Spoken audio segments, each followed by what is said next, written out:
Donald Trump's presidency has been a stark reminder of the dangers of authoritarianism and the corrupting influence of unchecked power. His rhetoric and policies have consistently eroded the pillars of American democracy, from the concentration of authority in the executive branch to the silencing of dissenting voices. And perhaps most alarmingly, he has tapped into a virulent strain of Christian nationalism, which seeks to merge American identity with a specific white conservative vision of faith. This insidious movement, exemplified by Trump's loyalists like Kristi Noem, Pam Bondi, Pete Hegseth, Mike Johnson, and Stephen Miller, claims a divine mandate to defend its beliefs at all costs. Political opponents are cast not just as adversaries, but as existential threats to the very fabric of society. This apocalyptic framing heightens polarization, replaces nuanced policy debates with moral crusades, and undermines the pluralistic essence of our democracy here in the United States. Throughout history, religion has often been a tool to justify repression and marginalization. Medieval European churches, colonial powers, and 20th century regimes like Franco's Spain all invoked Christianity to legitimize their authoritarian rule. And let's not forget how I often compare Donald Trump to that of Hitler in 1930s Germany. So in the United States, Christian nationalism, sometimes referred to as Christofascism, has been on the rise since the 1970s, fueled by groups like the Moral Majority. Proponents of this ideology claim that America was deliberately founded as a white Christian nation, that the Bible is the inerrant word of God, and that any human law contradicting its interpretation must be overturned. Core beliefs also include the conviction that God cursed black and brown peoples, a doctrine historically tied to slavery and white supremacy, as well as the rejection of compromise, insisting that divine law allows no moderation in legislation or social policy. These beliefs fuel an us versus them mentality, authoritarian leadership, and exclusionary policies that threaten pluralism and democratic institutions. The Founding Fathers were actually religiously diverse, and the Constitution guarantees religious freedom, the freedom for all to worship or not worship how they choose, which directly contradicts the Christian nationalist claim. The government shall not establish a religion. It shall not favor a particular religion over that of others. So to preserve democratic values, protect human dignity, and uphold social justice, advocates of democracy must actively resist both Trump's authoritarianism and the MAGA Christian nationalist agenda that seeks to remake America on a rigid, exclusionary biblical blueprint. The U.S. military's role is to defend the nation under civilian control, remaining politically neutral and never intervening in domestic politics or partisan disputes. As what you see, the military is being put onto the streets in these cities to go against, to help overtake these blue states. There is no violence from these protesters, trust me. That is just some sort of thing that Trump is making up in order to try to promote it as an insurrection, so that he can declare martial law and put those troops into those cities. He's just making things up. for his own political gains. These military people are being used to his political, gains, to be used for. So the U.S. military's role, like I said, is to defend the nation under civilian control, remaining politically neutral and never intervening in domestic politics or partisan disputes. So it serves the country. The military serves the country, not specific individuals or parties. Citizens concerned about democracy should use civilian processes like voting, etc., local police forces for domestic disputes, that sort of thing. Not military intervention. However, figures like Trump aim to reshape the military into a partisan force that targets liberals and minorities, disregards democratic norms, and could potentially use force against Americans to impose a specific MAGA ideal rooted in white, straight, Christian traditional values, rejecting diversity and equality. Under Pete Hegseth's leadership, the Department of Defense, now commonly referred to as the Department of War, has produced explicitly religious content. One video produced for the Pentagon's social media plays footage overlaid with a text quotation of Psalm chapter 18, verse 37. In the verse, it states, quote, "I pursued my enemies and overtook them. I did not turn back till they were destroyed." End quote.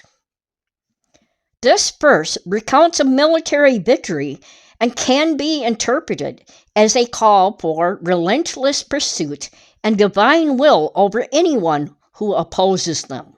Safeguarding democratic institutions is vital for upholding the rule of law and preventing tyranny. This requires a multi-pronged approach, focusing on both institutional reforms and grassroots community building. Key institutional strategies include protecting checks and balances by defending judicial independence and advocating for ethical oversight. It's also crucial to demand accountability from leaders in businesses, military, and other sectors, encouraging them to adhere to democratic norms. Furthermore, strengthening campaign financial laws is essential to lessen the undue influence of wealthy donors and special interests in politics. Simultaneously, building democratic resilience from the ground up is paramount. This involves creating local democracy hubs that serve as centers for civic education, community organizing, and monitoring local threats to democratic principles. And so far, that's on the rise. So far, there's people starting to do more of that. Establishing alternative institutions like economic cooperatives and mutual aid networks empowers communities to address their needs independently and collaboratively. Also, more independent news networks, getting more independent news networks going, which is more of these people starting up these independent agencies and stuff on YouTube and elsewhere. And they're relying on donations from the public. They're not relying on these big corporate entities that Trump is taking over. He's taking over the mainstream media. And so relying on these independent freedom of the press, these independent news networks will then seek to tell you more of the truth on the matter rather than it being a news media that's forced into compliance by this fascist authoritarian rule. So again, establishing alternative institutions like economic cooperatives and mutual aid networks empowers communities to address their needs independently and collaboratively. Supporting vulnerable community members, such as minority groups, immigrants, and LGBTQ+ individuals who are often targeted by political leaders, is also a critical aspect of this effort. Finally, focusing on issue-based organizing, which we are doing, which many people in America are doing, rather than solely on electoral candidates, helps to build enduring political infrastructure and sustained engagement. What I am seeing from the American public generally is that they are doing these things that I am listing to try to save our democracy. So keep it up, keep building, and keep resisting. So these are battles we must fight in the weeks and months ahead. As the stakes grow higher, so must our resolve to defend our democracy and uphold the values of freedom, equality, and justice for all. The future of America depends on it. In creating this video today, I think about the major protests that will be taking place on October 18th all around this nation. There have been a few major protests around the nation since Trump took office once again in January of this year.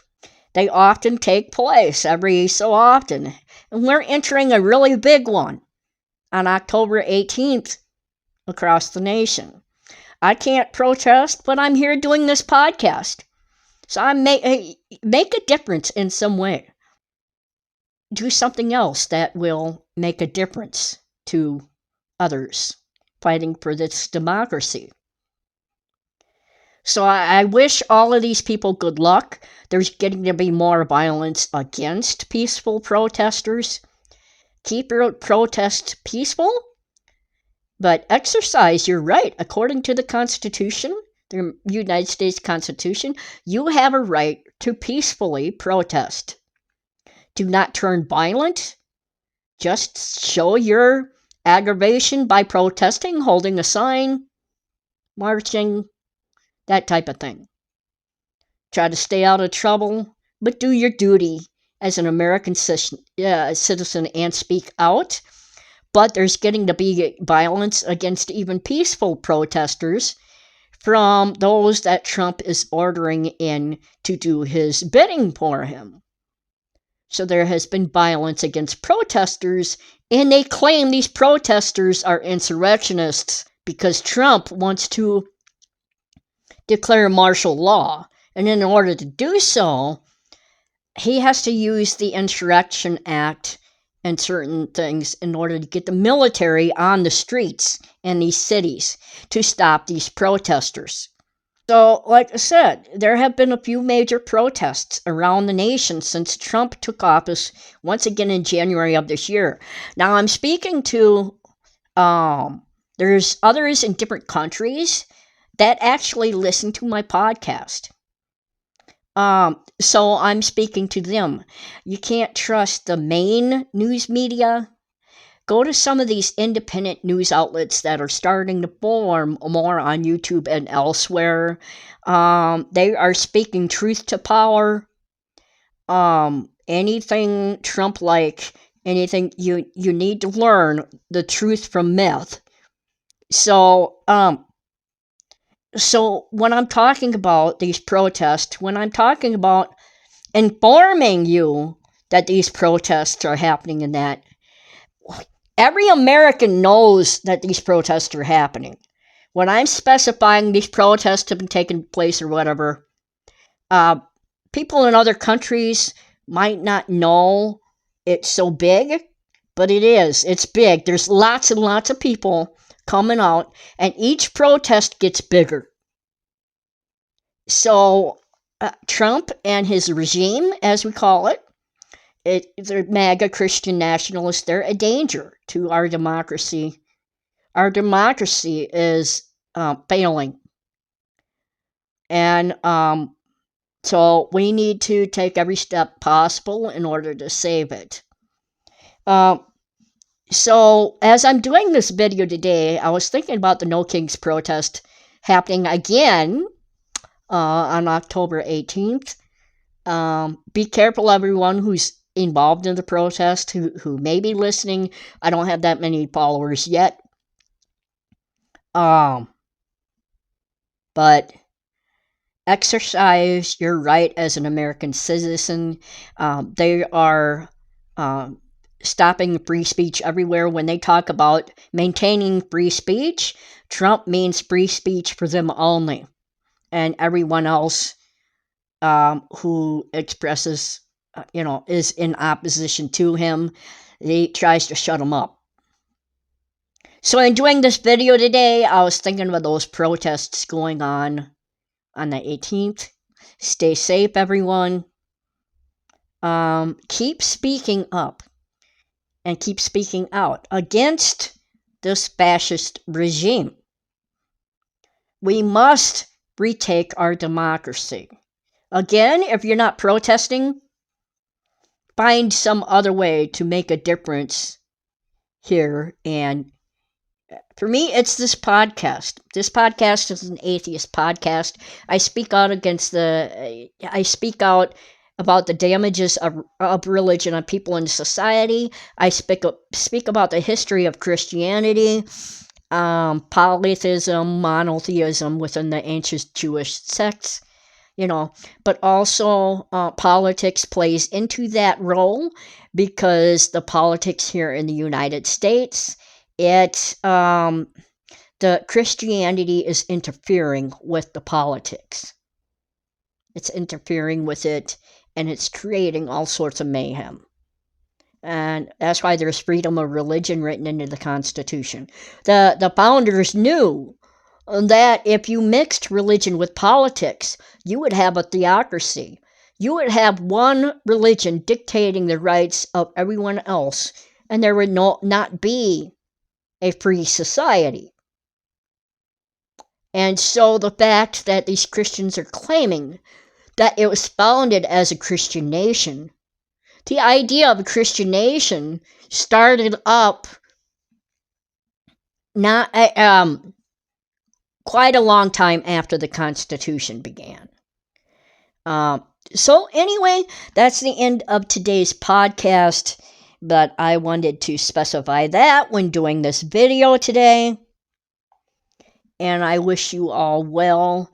Good luck to the protesters who may be protesting. Like I said, I don't have many...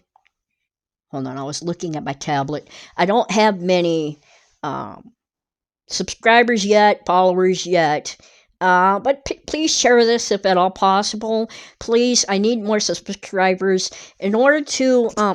the YouTube algorithm concentrates on how many likes I've got, how many subscribers I got, how many views.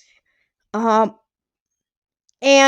if I don't get enough comments, if I don't get enough views or shares, if I don't get enough of that, they will not recommend me to a bigger audience. So I need more of you to come in and help me with that. Get more subscribers. Like this video. Share it with others. Comment on the video. Any kind of interaction. Then the algorithm will love me for it. And promote this video. Promote my videos to a bigger audience. They'll refer me. So please help me out here. Like, subscribe, share, so that the algorithm will love me and I can get my message out to a bigger audience. Thanks for watching. Thanks for listening. Thanks for supporting.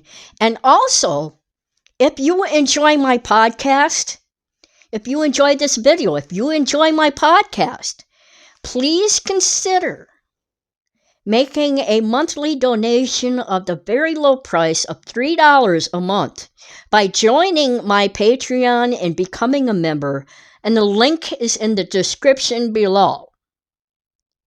I'd really appreciate that, because if I get money for that, I can start with doing some advertising so that I could get my message out to a bigger crowd as well. You will help this podcast by doing so. It's optional to donate. You still get all the information for free, like you have been. I hope to see you there. Thanks. Look forward to the next time we talk. Bye.